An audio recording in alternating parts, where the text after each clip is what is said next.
Good afternoon, everyone. Good afternoon. Thank you for coming.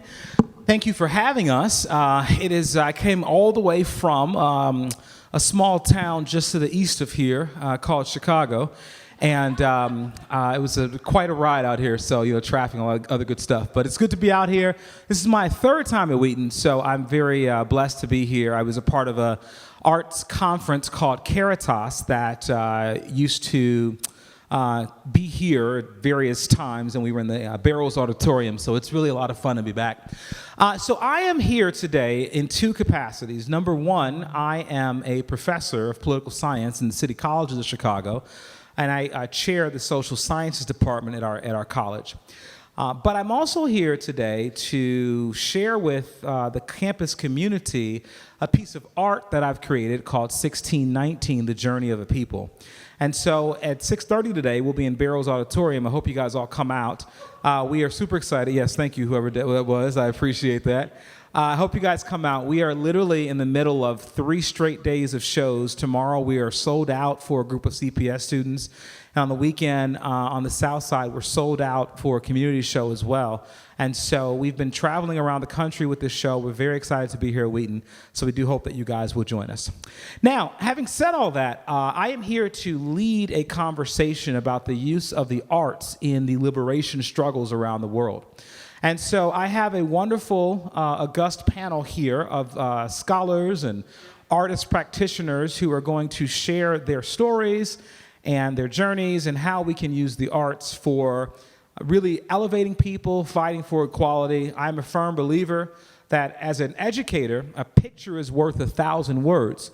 And that's what the arts really are for us. They paint pictures, they tell stories, and they help us to really celebrate those who are fighting for equality, tell the stories of those who have been marginalized, and really push forward the agenda of social change. So, having said all that, I'm going to ask my panelists to introduce themselves, to introduce their artistic medium, and I'm going to give each of you, if we could take about a minute for our initial introduction, and then we'll hop into our conversation. So why don't we start to my far left? Hello, my name is Xavier Beteta. I am a professor here at the Music Conservatory, and I'm originally from Guatemala, and hopefully I'll talk a little bit about the music in Latin America during the past 60 years. My name is Johann Buis. I am privileged to be part of this community now for 17 years. I have a foreign accent, therefore I'm foreign born, and I spent 26 years of my life, the first 26 years of my life, knowing nothing else but a neo-Nazi regime in the tip of Africa, inspired by the rise of euphoria, make Germany great again, the 1,000-year reign will return, and this is the new emperor. We might have lost the emperor in the First World War, but a man with a great message got the dejected Germans in 1933, using the ballot box, came to power, and he single-handedly caused the Second World War. And in the end, his philosophy found a foothold at the tip of Africa. And 10 years after he died, I was born into this system called apartheid. Thank you. My name is Leah Samuelson, and I'm a professor here of community art, and my field is arts for social change. Mostly we work on public art projects with groups of people. Sometimes they're artists, sometimes they're not. Always group works, always in public. Well, I have not prepared how to introduce myself. First time when I just heard this invitation to become panel, I thought it must be mistaken. Sure. Because I'm not from this liberation, like a history or anything. So you can just see me as like somebody who does not know anything about. So like I'm just representing like ignorance here. But I'm from South Korea, and I'm teaching art, and I'm a filmmaker. I make documentary films and media art about marginalized people. So when I heard this invitation of this Liberation Symposium, I took this as more of a personal liberation than national or global, like a social political liberation thing. So yeah, again, there's Joonhee part, art department. Thank you so much. Please give them a round of applause. So, since I'm going to start with you because you humbly said, well, my work is not about necessarily liberation, but you're a documentarian. Of course your work is about liberation for marginalized people. So I'm going to push back on that one and say you very much deserve to be on this panel and have a lot to contribute. So I think I'd like to start off the conversation with just a general definition, if you will, of liberation. What are we talking about when we're talking about liberation movements? Are we just talking about, what are we talking about? I mean, we could talk about race, we can talk about ethnicity, gender identity, that sort of thing. What are we talking about? And then I want to sort of have that overall discussion and then get into our art from there. So I'd love for someone to hop in on that. What are we talking about when we discuss liberation? Having set you up, of course, I have to respond to that prompt. It's clear that we have levels of freeing oneself from something that is besetting one and preventing that freedom of the human spirit. I have come that you might have life and have life abundantly, our Savior says. But it is the story of the 20th and 21st centuries that men who have professed the same allegiance to that liberating philosophy. I have come that you might have life and have life abundantly. By this will all men know that you are my disciples if you have love one to another. That is the heartbeat of liberation. Unfortunately, bringing people into shackled conditions to a country not their own, working under the whiplash, is one of the most heinous legacies that in the 21st century we are still suffering in a way that Christian men did that to other Christian folk. But I speak, of course, now from my own experience, which is that in the 20th century, for nearly 50 years, a state could have 146 laws that would repress its 4/5 majority, 80% of that population at the tip of Africa, because the 1/5 of the percentage of 20% were settlers who thought that they not only brought the gospel, but they also brought the gun. And in that situation, only for the last 25 years did we find a sense of freeing from that 146 laws of oppression of apartheid. Leah, do you want to talk about your work specifically? Because you are doing these sort of public projects around social justice and change. Why don't you speak about maybe one of them that means a lot? The context for working with groups has a lot to do with liberation. So I think what I'll say first is, if I think about the opposite of liberation, the phrase that comes to mind is have to. So if I can speak about it poetically, the opposite of liberation is I have to walk this way. I have to live here. I have to work in this building. I have to wear my hair this way. And then it moves inside as well with I have to think about myself this way. I have to tell myself this story. I have to respond to this situation this way. I have to feel this way. Liberation is the phrase I'm free to. I'm free to walk this way. I'm free to live on this street. I'm free to think about myself this way. I'm free to tell myself this story about who I am. And when you're free to do something, you have to ask yourself, what else might I be? What other story might I tell? And that's a creative question. That's an artistic question. So what we're trying to do with public arts is bring as many people into that creative process as we can. Because the question of what else do I want to tell myself, what else do I want to make today into, is a creative, artistic process that is also a liberation process, speaking very generally. So one of the things I love to do is making mosaics, because I'm always looking for a process that lends itself towards lots of people adding their contributions to a collective whole. Mosaics are perfect for that. So if you can get people together and say, let's talk about making something new, what might that be? It's very easy with something like a mosaic to say, here's the parts I put in, and then I can back up and say, I can also see the whole. Yeah, public mosaics, that's my favorite. Why don't you speak a little about your work? Yeah, well, you know, as a composer that grew up in Guatemala, I tried to incorporate some elements from Latin America or from a particular culture that I come from. There is inspiration, but it's never overt, or it's never like really, okay, that's you know, a Guatemalan theme or something like that, but it's always more subtle, more in the imagination, you know, like memories of my childhood and stuff like that. I haven't really approached the idea of liberation directly. When I think of liberation, I think I also have to think of the opposite word, as you were mentioning, which for me is oppression.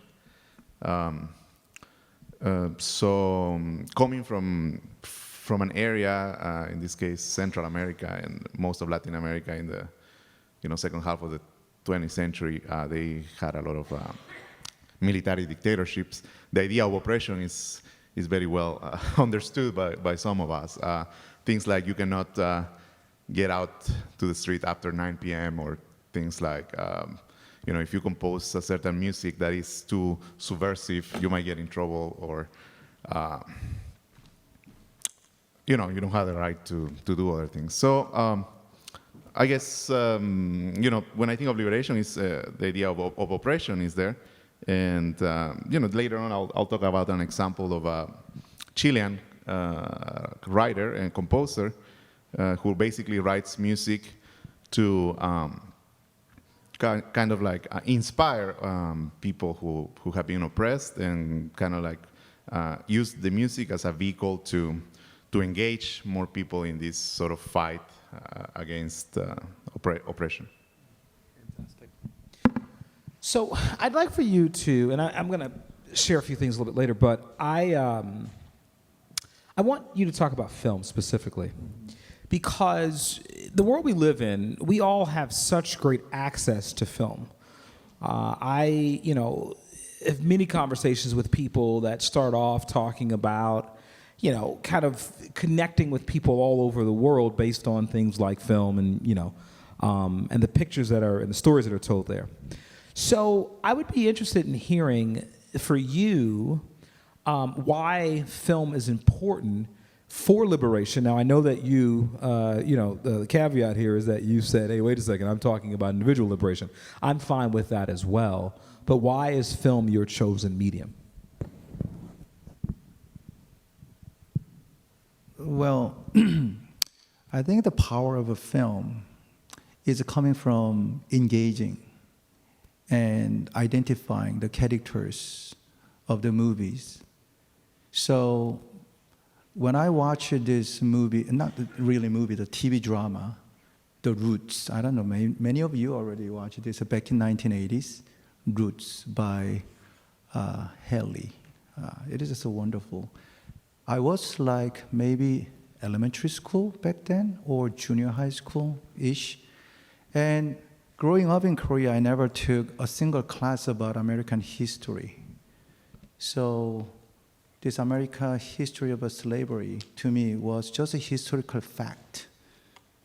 But as soon as I watched this drama, from historical events to my personal experience, and for some reason, this magical thing happened. I identified myself to this main character, Kinta Kunte, in the movie.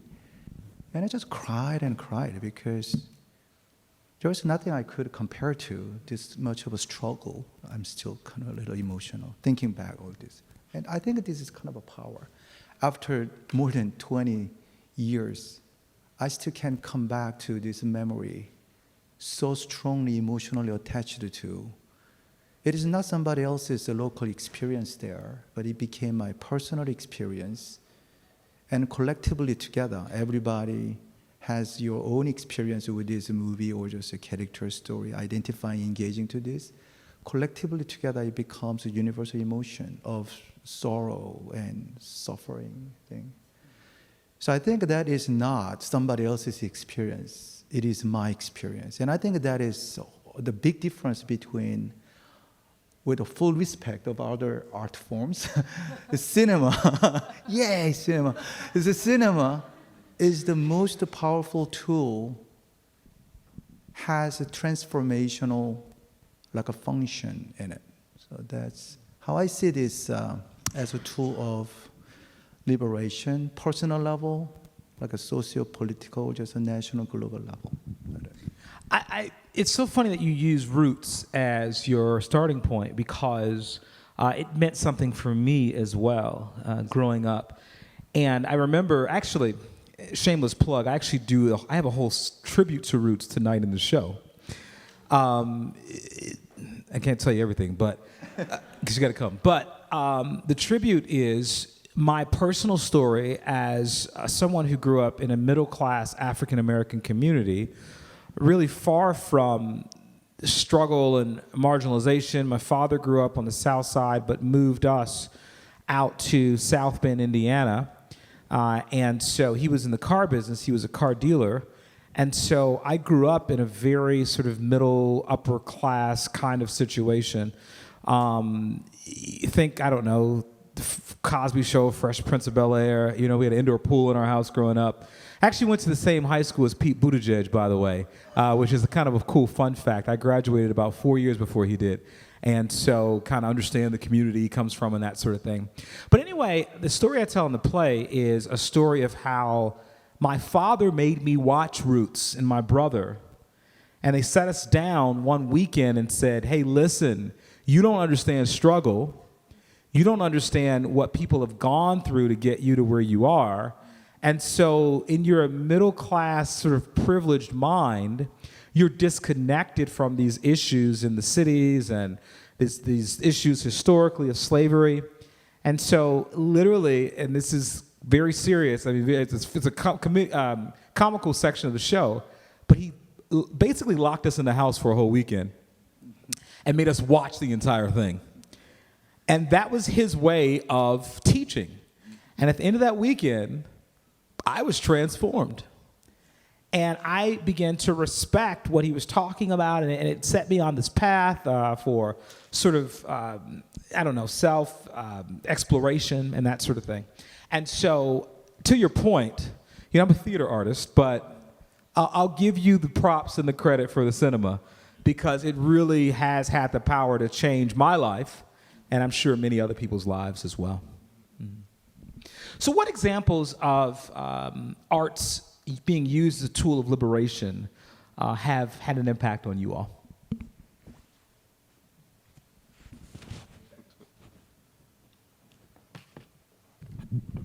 You know, it's fascinating. We have examples of police states, and I'm talking on the macro level, on state level.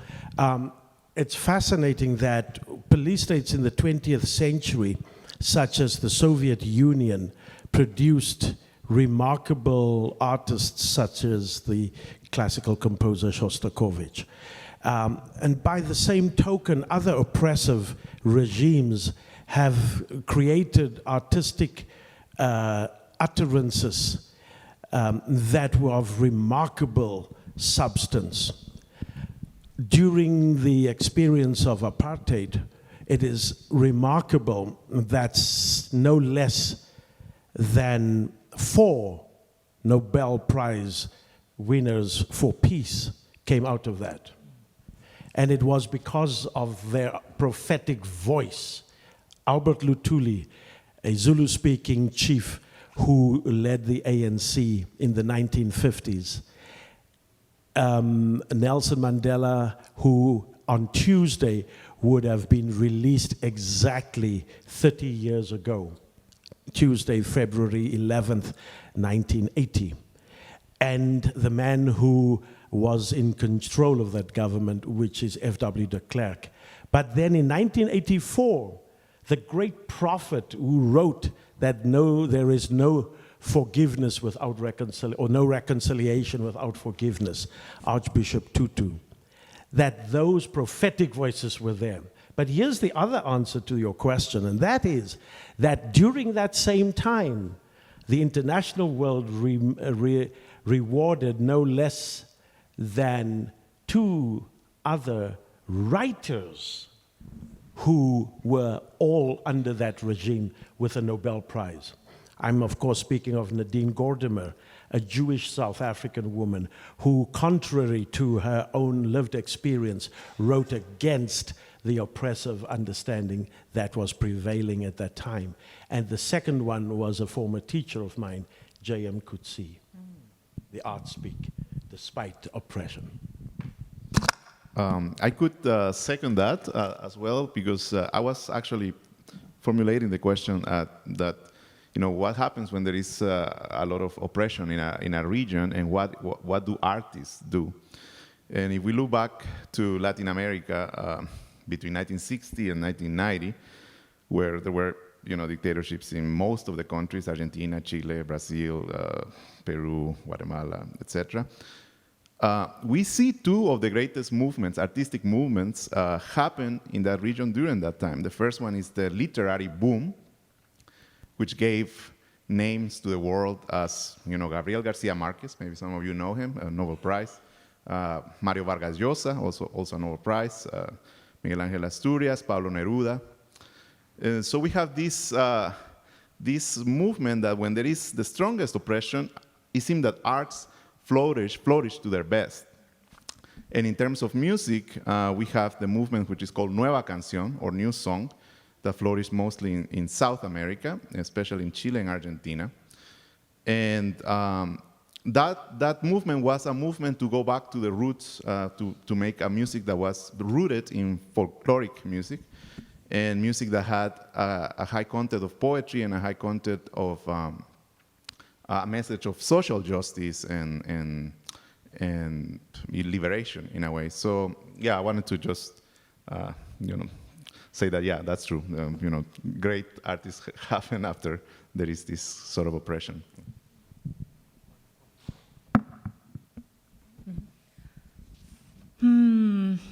Chicago's a great place for looking at artists who are working with liberation and what's intrinsic to the arts that directly addresses liberation, almost to the point where your artwork doesn't even have to be about the word liberation. The act of making art is an act of resistance. And there's artists who understand that at such a deep level that when they combine that knowledge with a topic that's socially relevant, the seeds of change are planted so securely, so deeply, that status quo does not stand a chance. And so you can look up some of these artists in Chicago. I can give you 3 of their names right now. You can talk to me afterwards if you want to write this down. But Theaster Gates, he went for the big time. He's one of the most famous artists in the world right now, but you can check out what he's doing. There's another artist named Fahim Majeed, and he has taken the road of service, and he is dedicating himself to the work of young people, to the work of other artists. He's famous, but I don't know if he's ever going to make the big time because he's taken the road of a servant. And then Carolyn Elaine is a community mosaicist who works with youth, and all these people are in Chicago. I just found something this morning on Theaster Gates' website. I just want to read you this quote. He works with the group called the Black Monks, and they do musical performances inside of museums and other spaces. This is what he said about while they're performing. People get to watch us get freer and freer, and that is hopefully doing something that then allows them in their own ways to get free. And if you go to his website and watch just a little clip of what kind of performance I'm talking about, you will understand. And what's beautiful about these arts for liberation is you don't just watch and be done. You watch and you want to join. You want to figure out your own way of joining. You want to figure out your own voice. So that's what seeds do, is they grow and they spread. So I encourage you to check out even these local artists, because there are ways you can get involved, tonight. Well, not tonight. After the show, tomorrow. After the show. Well, you're getting involved tonight by coming to the show, right? So cool. Okay, so we only have actually a couple minutes left for our discussion, because we have to, well, we don't have to, we get to, we're liberated to go to the audience. Remember, I caught that. Have to versus being free to. I got it. I'm listening. So we're going to go to the audience in a second, but I'm going to say one more thing, and then maybe we can kind of have a closing thought from each person, and then we'll come to the audience for questions. But as an artist and as a fan of the arts, I'm always interested in how people respond to artists. And so I was watching the Super Bowl this week, like many people were, and I personally was amazed by what I saw with the two women that were the main performers. But I know their performance was controversial. And just like I remember watching Beyonce's performance a few years ago, and that was very controversial. And I'm interested in art for the sake of controversy and what it does. I think that some things are purposely controversial, some things are controversial sort of just in their nature. And I really want to know from you all, how do you use controversy to push your art and push messages? Is it beneficial, or is the flip side true, the converse, that maybe it's distracting and maybe people can't hear the message? So if you could answer that one real quickly for me, and then we're going to close out in a second. Whoever would like to take that, I'd love to hear it.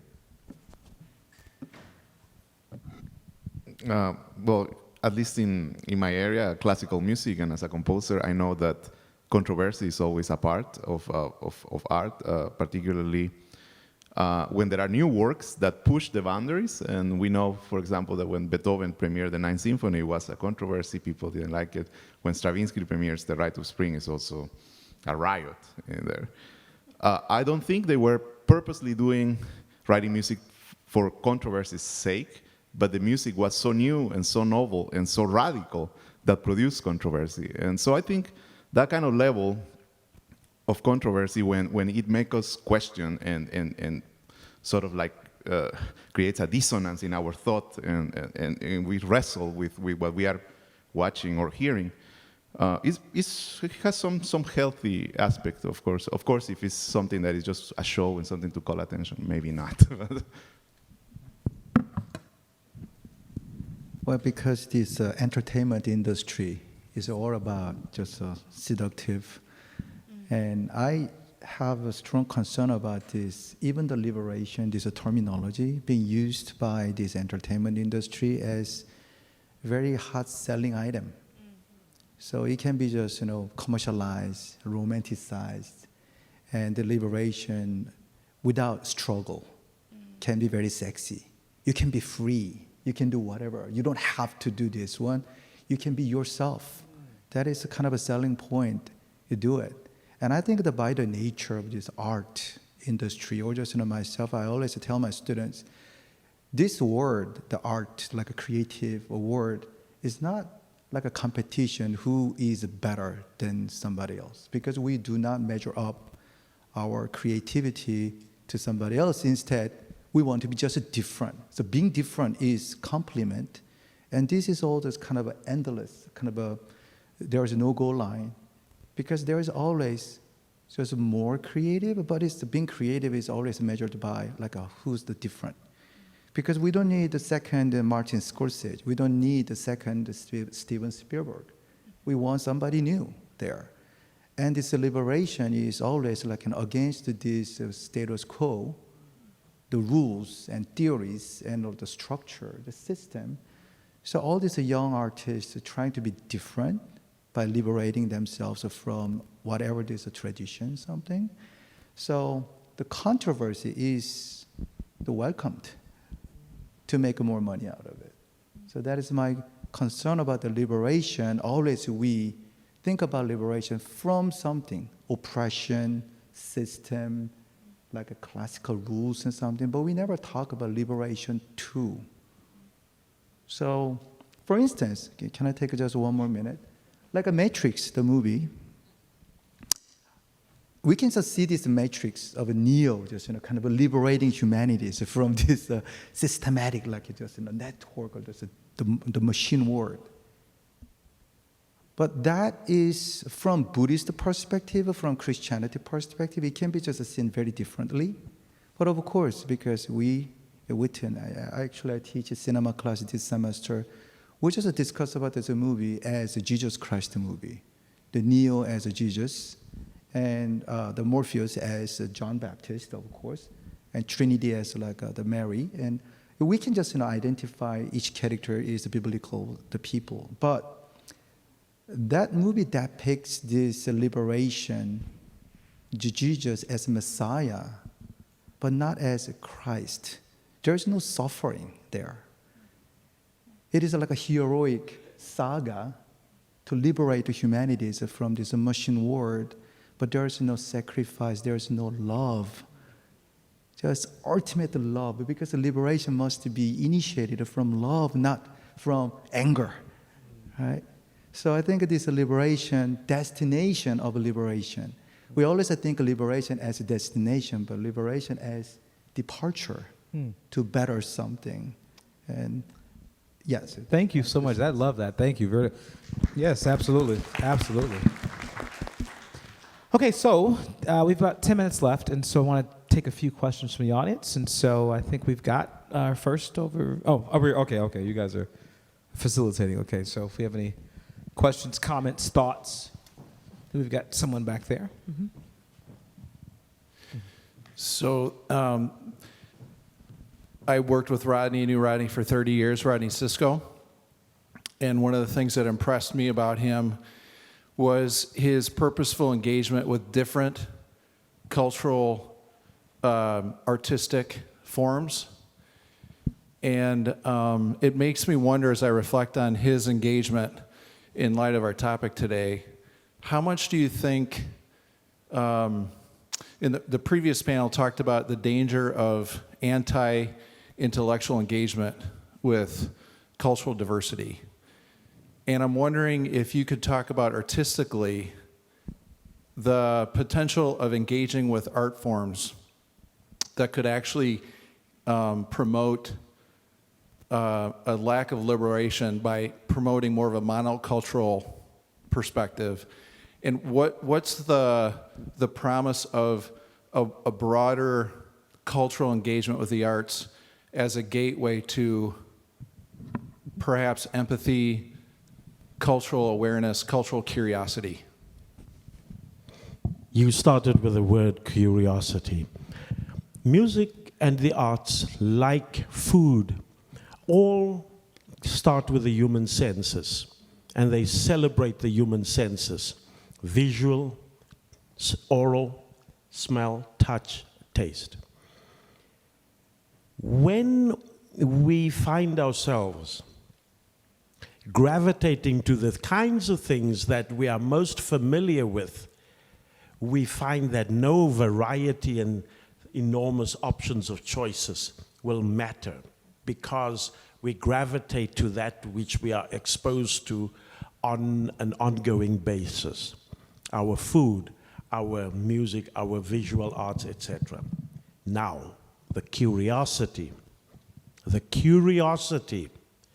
of trying other palates, the notion of a food stuff that I've never tasted, and initially I'm uncomfortable, but exposure, access, repetition, and delight. Exposure, access, repetition, delight. These are the 4 stages of satisfying curiosity.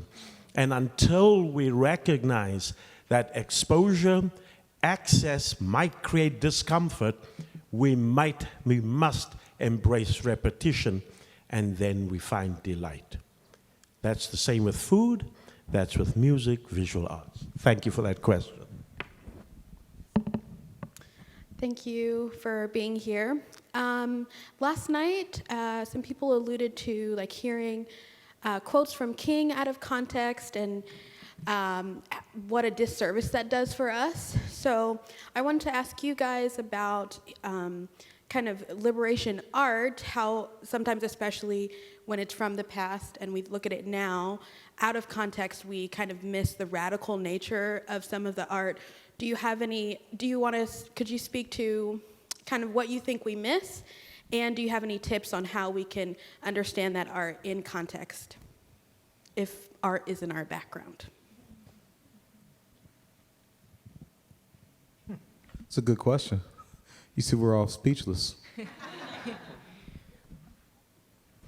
I can try and speak generally. I think if I hear the question accurately, I would say put artists in the lead with discerning the pulse of the immediate community, because that's what artists do for a living, is they test, they trial and error, they try and understand the pulse.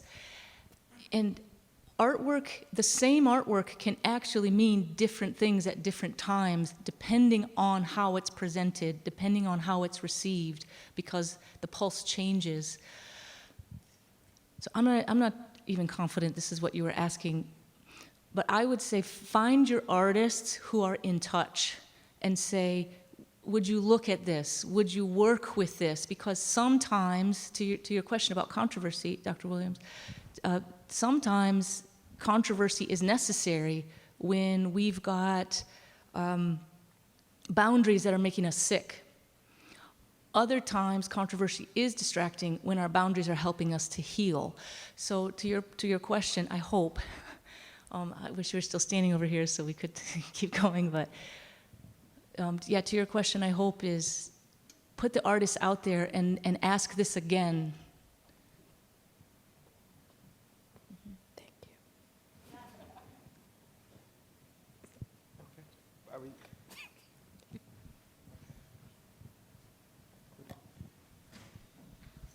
Hello, thank you for coming. It's been really enlightening. Last night there was some reference by Dr. Bernice King to institutional racism. I'm not quite sure. I always like to ask for the meaning of that because personally, I've got an idea, but I'm not sure that I have actually experienced it. As a matter of fact, the institutions I've been in, I believe, have helped to liberate me in many ways, even at Purdue University.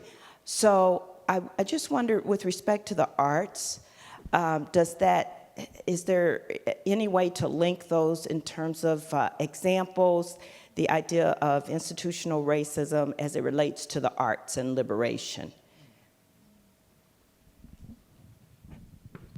Could I just give a quick connection? Again, the notion of people gravitating to their preferences is part and parcel of the human condition.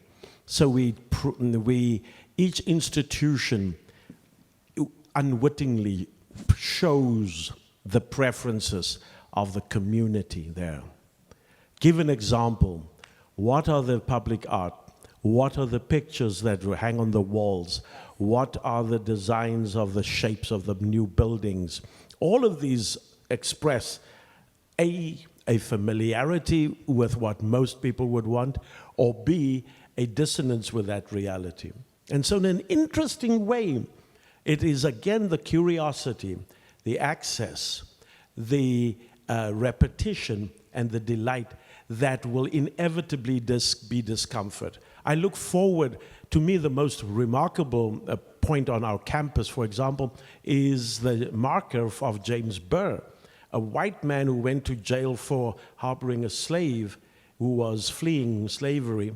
And that kind of statement is only one little seed that points to something contrary to what most other people would have validated.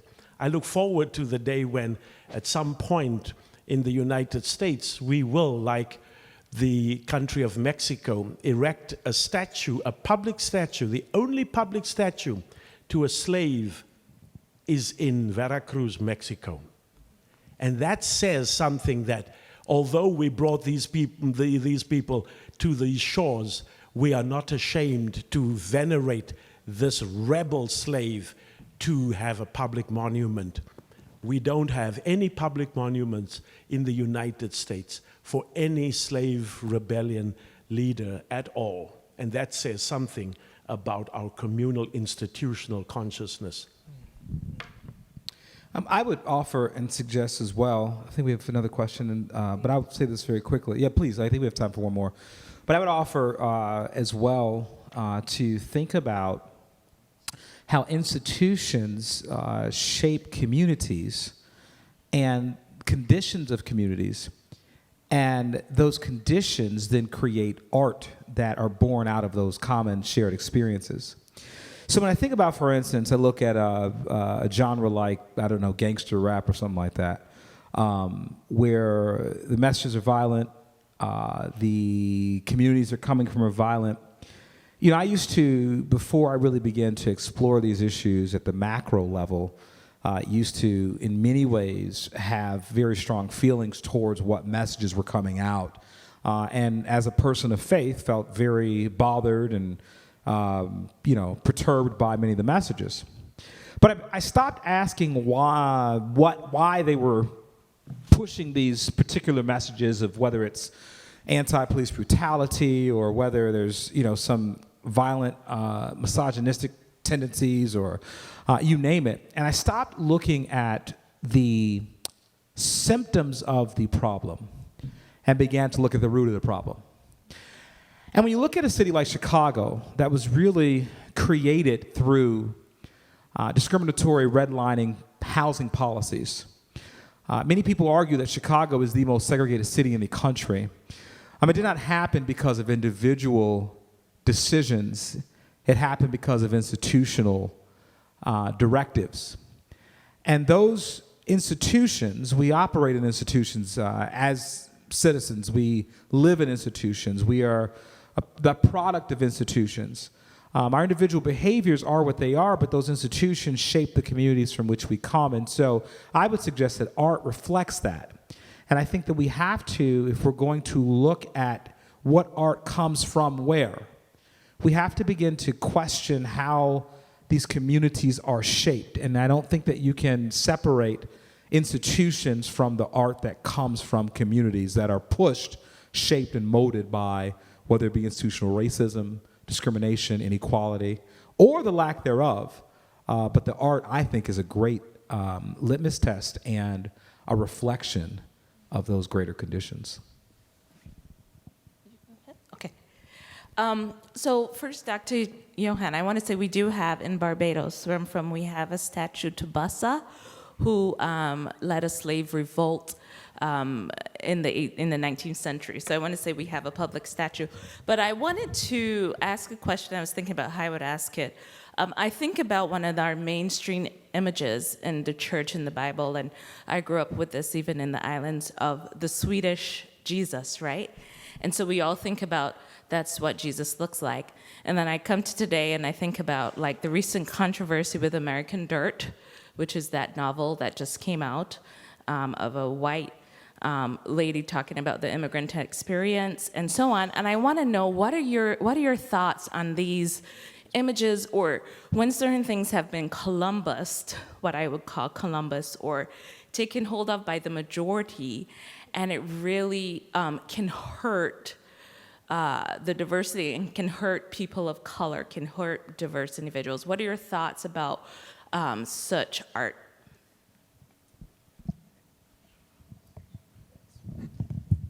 And unfortunately, that's going to be the last question, unfortunately, so. Oh, is it? Yeah. Oh, just I think we're out of time, but go ahead. Stress. I want to just a little bit kind of twist this question, that because we can just easily say that why Jesus always a white, but because it's not the fault of white people, I think we were silent about it.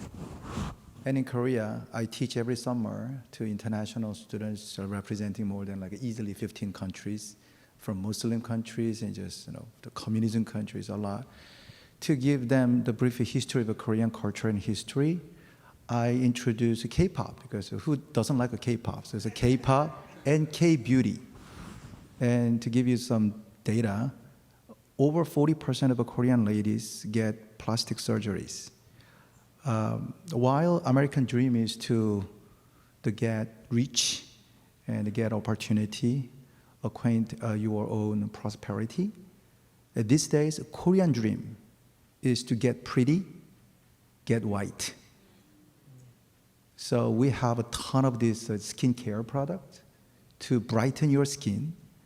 And the plastic surgery is actually geared toward to make your face more Western, right? And I think that is like a systematic maybe, brainwash it, like whitewash it, not here, but over there. And I think that is like my generation responsibility to teach, just hand it over to my second generation, that it is not okay. But I think, again, like this controversy and just all this commercializing thing, because that's the market, that's where the money comes from. So this is Swedish Jesus, right? Just all this. Actually, in my cinema class, I just show these movies with non-white, like a Jesus in the movie. So I think that is not somebody else's problem, it is our own problem happening in Far East Asia country there. I know we could continue this for a great amount of time, but I'd like for you guys to give our panel a round of applause.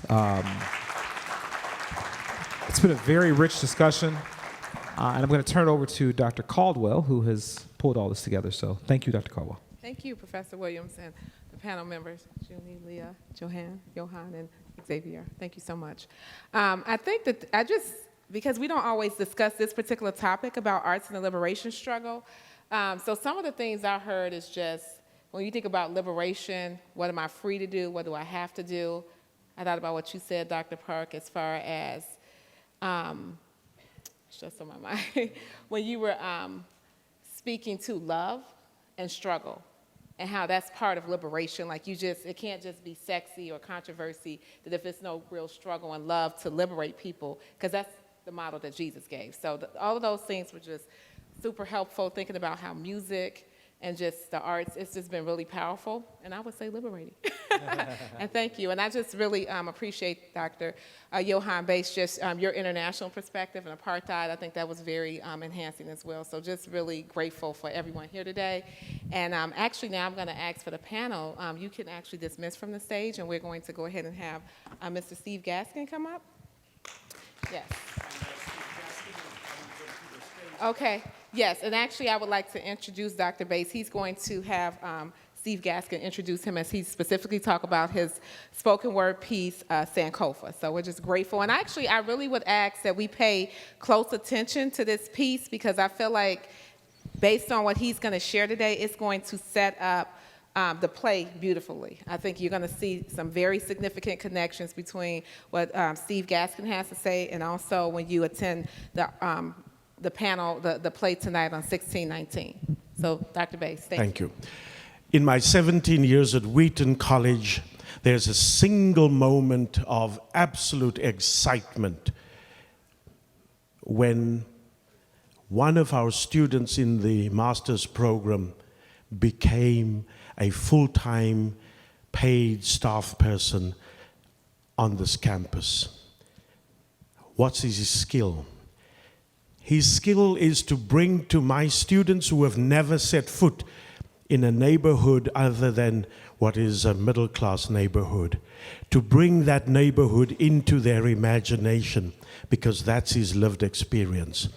What is his skill? His skill is that he came to a point of total radical conversion to the living God in a moment of recalling as a five-year-old, seeing a corpse for the first time and asking an innocent child's question, "Mom, why doesn't he close his eyes? Is he sleeping?" It's the moment of bringing to my students who have never set foot in anything less than a middle class and upper class community, the reality across this very city that we live in. And that is that with a degree in African diasporic studies, sociology from Indiana University at Bloomington, Indiana. Out of that, and a master's degree in biblical theological studies from Wheaton College, that this institution saw it fit to embrace an artist like no other person or other institution in this country has done. His job description is transformer, prophetic voice, bringing into our midst the very life of skill, artistry, spoken word, finesse, and the transforming power of a life renewed to the Spirit of the Holy God. My dear friends, may this man never, never be seen as entertainer. May he never be seen as just another redundant staff person. He is my teacher in my classes. He is the very man who brings to life a story I cannot tell, but whose story I can unpack.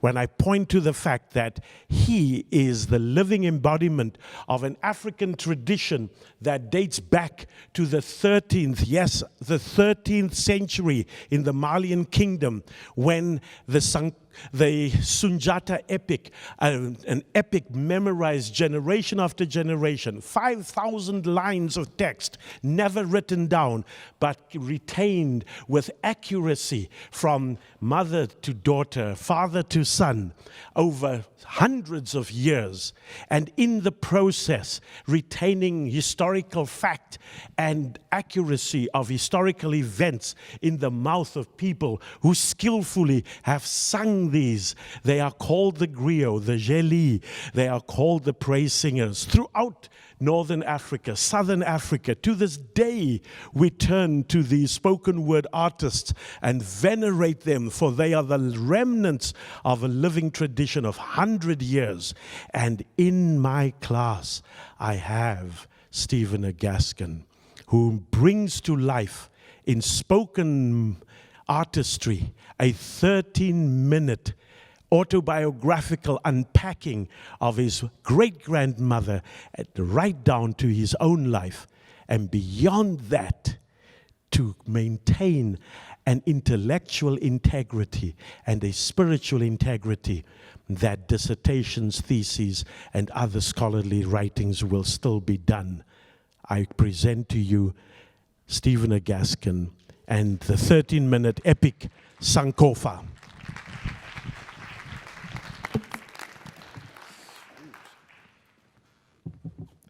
No pressure, right? I don't know if I can live up to all those words, but no, I really thank you, Dr. Johann Buis. That made me feel very seen, very heard, very unvalued. So I think that was just a spoken word piece within itself, so I clap it up to you. Seriously. Hey, I'm going to share a piece, but I will say this too. Oftentimes, that's how I felt when I was with Rodney Sisco.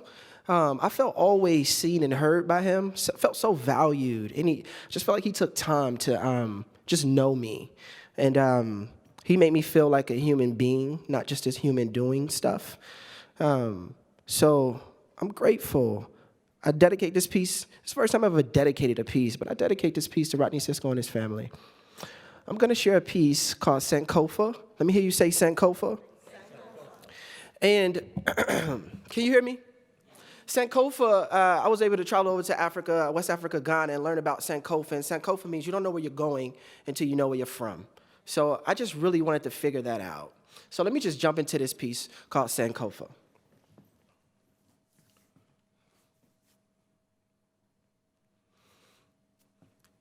And let me let you know, you can snap. If there's anything you like, go ahead, feel free. Let's just kind of loosen up a little bit. We ain't got to be so tight. We're going to enjoy this, all right? So, Sankofa. You can't get to your optic focus if you don't open the past and read up on your culture. See me? My skin's the color of mocha. I know the cold melanin in my buffalo soldiers. To the equator, my ancestors was the closest. Their skin protected them from greater sunlight exposure. This is my culture. This is my race. When an ace is played, we a joker. Though the slave trade was atrocious, and they took and sold us, our spirits didn't deflate like soda. We endure till it's over. In 1863, the Emancipation Proclamation declared slaves to be free. Shortly following that, we had the Reconstruction Act. White teachers taught the blacks, carpetbaggers laid tracks. Coloreds digested inferior mindsets, except for Douglas, no struggle, no progress. We are people who suffered, so we know stress. Though oppressed, we persevered. Strength was under our chest, slightly to the left. Our heart beat to the rhythm of God's breath. The last shall be blessed. And we could till the fields, but lack the business finesse. Now let's express the Atlanta Exposition Address. What Booker T suggests, we cast down our buckets where we at. At that time, it was sounding far-fetched, calling for a social revolution. When the burners was on, and imperialism was brewing, and we were losing, but biz was booming after the war finished, heading for a new era, not talking New York fitteds. Now let's get into my personal image. I researched my lineage as far as deep as I can dig it. Now, Anema Burks was my great-great-grandma. She picked cotton just to bring home the ham hocks. She ain't migrate north, she stayed with the sharecrops, watched for the snares dropped by the clan that wanted the slayer, yep. She popped out 5 babies down in the dirty South. Otis was great-grandmother, Ethel Birdie in a 30s drought. She was a salad girl. At a hotel, man, she provided for a younger sibling so well. She loved eating pork. And that's how she would say it too. This time she didn't have teeth. I said, Grandma, what you say? I said pork. You heard me. She loved eating pork. She loved eating swimp. Them were the days that she reminisced how she used to jitterbug, listen to the blues. Dude by the name Duke Ellington was smooth, right? Now Zippo lighters was introduced about the same year she was produced, so we gonna use that as a light to see the Great Depression, perishing American fruit. Immigration grew. Before that, ghetto started to format. More poor blacks increased criminal acts. No food in the cabinet, left in the cold. No glove, no jacket, no napkin to wipe their nose. That was in 29 or 34. But by 35, a new deal signed by FDR provided some worthy growth. More benefit for the black folk. Though some still illiterate, inhibited the black vote. And the black church did what they could for the black souls, feeding them spiritually, whipping up food on a wooden stove. And great-grandma told me all they had was love. Family stayed close like wool on sheep, because discrimination was cruel. They said she didn't have class before she entered the school. She lived through World War II, then birthed her own army. 17 children from her womb? Phew. Grandma. Amongst this platoon, Beverly was in line. My grandmother was born in 1949. Now, she was a baby boomer coming to America, something like Hakeem, but not from Zamunda. A gift from the heavens, blessing earth with a presence. At the time, women were earning rights in the work segments. Now, black women had to work harder. They triple consciousness kept their guards up. It was always virtuous women standing next to our martyrs. Betty Shabazz, Coretta King for starters. My grandma had it hard up. She was kidnapped by her father, Larry, who abandoned her in Chicago, which was scary. Then she became an orphan. Then she got pregnant, and she ain't believe in abortions. She moved to Gary trying to exercise her work rights, but she was kicking up dust like dirt bikes. She went to beauty school. She was so beautiful. From her voluptuous smile down to her cuticles. Now, few opposed her. Most of the time was black activism in its prime. International consciousness was at rise in the African-American minds, and Ernie Davis was already awarded the Heisman. Let me give a break to this rhyme, man. Yo, I hope y'all chiming in, not looking at me like, okay, when is this dude trying to end? I hope it's interesting. This is history in the making, the ink is aged in my pen. History in the making, the ink is aged in my pen. History in the making, the ink is aged. And when it leaks, it speaks what has already been given. Listen, it shall be kind, because through you, it keeps living. And if you give up on making history, it repeats itself. Like you said, huh? You don't want that type of conversation. History was Brown versus the Board of Education. Root segregation unconstitutional. They ain't want us vacate in their classroom spaces, you know. School and violence was adjacent, my grandma said. She had a daily school to home chase, and my brain's racing back to 55. when Emmett Till was killed and they left him with one eye, I wanted to emphasize the lynchings up in the South, malicious as they could be. We ain't running hide in the house. We stood like Jesse Owens in 1936 when he brought home the gold and made Hitler pissed. Now let's get back to the future like Michael J. Fox and speak on the boycotts. Parks jumped it off. King backed them up. Community was involved. Cops acting up. Riots, and why is they attacking us? Bomb 16th Street Baptist Church for girls found in the rough. That was enough. They struck a nerve at the core. We marched for the Civil Rights Act of '64. The revolution will not be televised. The media is telling visions, often selling lies. Conspiracy in the FBI, taking our leaders. I was a seed when Malcolm and Martin leaves us. What does that leave us? In a state of rebellion, spiritually confused, choose Muhammad or Jesus. The Black Panther Party, needless to say, had a Garvey philosophy, separate from that race. But most of the people kept the faith. It was easy for my grandma when she gave birth to my mama in '68 because she was an angel. And when you look in the eyes, you ask yourself, how could heaven let this thing go? Yo, this is the beginning of my destiny. Since I have flavor, she must be my recipe. More of her, less of me, Steve. She loved Mickey Mouse Club, eating penny candy excessively. Now, Jimi Hendrix played the third stone from the sun. Right before he died, my mama turned 1. Love, homie. Some never could say goodbye. Mom liked the Jackson 5, plus Bob Marley was fly. No woman, no cry. Don't worry about it. Every little thing gonna be all right. I know Nip scolded and turned off the lights. Gotta keep your head high like the hippies in the sky. Look at your women. They earning equal work rights. Amendment passed when you turn 4. That's Title IX. Social changes rearranges the frame of our mental. Led us, like a pencil, to erase some of the hatred cycle, and like a minstrel, there will be blood, like Daniel Day-Lewis, from the residue of the blue magic inspired by Frank Lucas. Hold up, I don't want to lose this. I'm going to deuce it. I figured I'd tell you about my pops a little bit. Now, he was the youngest and only male, listening to Houdini with his friends when people were rocking ponytails. He rocked the cashmere, kick stayed fresh, ran with the gangster disciples tattooed up on his chest. Now, decisions, he ain't make the best, but when he went to class, his grades was a success. He loved math, hated history. I hated math. Now making history, which is such a twist in genes, and he didn't have a switch in his genes because when he seen my mama, she was just the prettiest thing. Brace yourself. They linked up in the 7th, dated through high school, and I'm assuming they wasn't reading the Bible because they was smooching when my grandma left the house, and when Pops came in, I came out. Under the Reaganomics. Laissez-faire wasn't sweet, unfair was the elite, so me. I was born in 1985, the era where crack and hip-hop coincides. Now, Mom and Pops was in the 11th.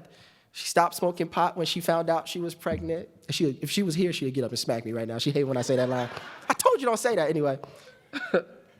Now, Jerry Curl juice was dripping relevant in 1988 when Jesse Jackson ran for president. Gaining positions to speak power, yet drug-related cases was making our community sour. The epidemic was worsening. The government was assertively putting crack in our hoods to gain purse for them.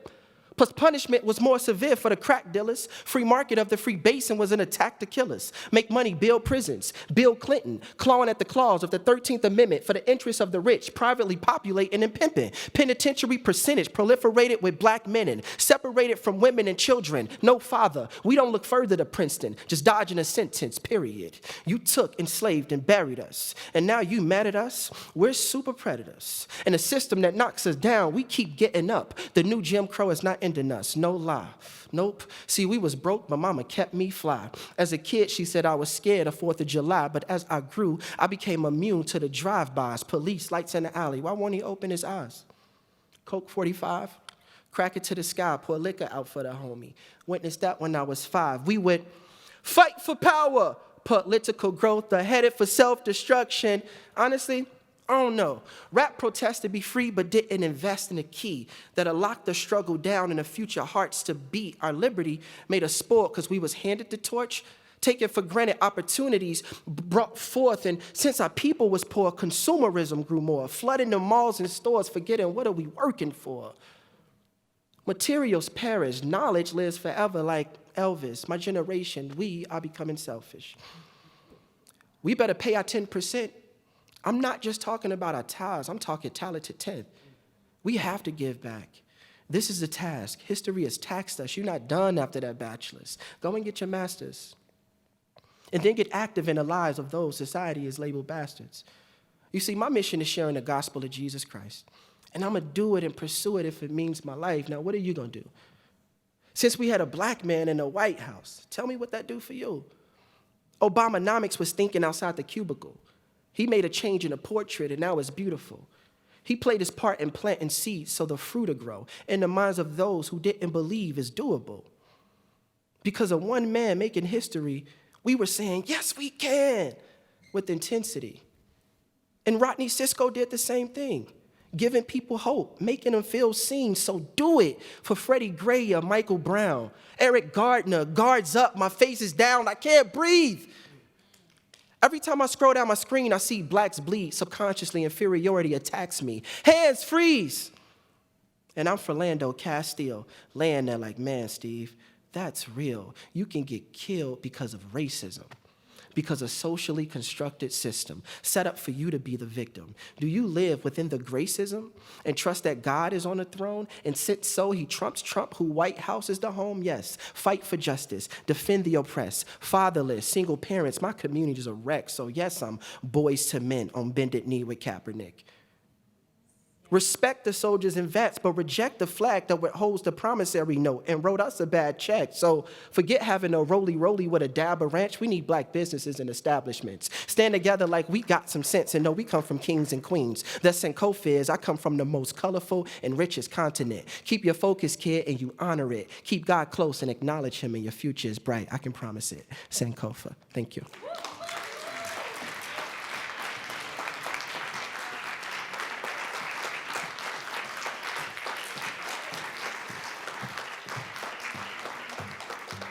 I told you. No, it was really worth it. So that was excellent. Thank you so much, Steve. I was impressed with that. And I actually say that because when he was kind of sharing with me initially what he was going to do, he literally sat there impromptu and did the whole thing. I was like, well, you have to do that again. So thank you for blessing us with that. And again, it's a beautiful setup for the Arts and Liberation Struggle continued conversation. So again, I just encourage you one last time to show up at 6:30 at the Barrows Auditorium to see the journey of a people, starting with 1619. So I want to also thank those of you who have endured with us throughout the day, and for those of you who disrupted your day with work to really come and participate. So I really hope that this has been encouraging, offer different perspectives, and really, I think overall our intent is to just glorify God. So I really hope that we can all leave here doing that. And I'm going to ask Ms. Hasana Sisco impromptu to close us with a prayer as we go on our way. So thank you. Thank you guys again for being here. If you just stand and if we could just hold hands. As I said, we are family. We are family. Yes. Close your eyes and bow your head. Father and God, we just thank you so much for your goodness, your mercy, and your grace. Father, you've been so good to us. You are good, you are loving, you are faithful. And we are grateful that indeed you have us in the palm of your hands. Father, you were here before we got here this morning, and you know exactly what you have in store for us this evening and for the remainder of our lives. Father, we pray that indeed we will not only just be hearers of the word, but be doers also. Father, we pray that all that we have heard, that it will have stirred up our minds, our hearts, and our conscience, dear God, and that we will take it to heart and do something about it, dear God. Father, we pray that you will give us the energy and the knowledge and the context in which to do your work and your will. We desire to be in your will and in your way always. Father, we ask that you dismiss us now and keep us safe as we return to our dorms and our homes, and just continue to work in us, dear God, and indeed make us continue to be faithful to you and to you alone. In Jesus' name we pray, and all the saints present say amen.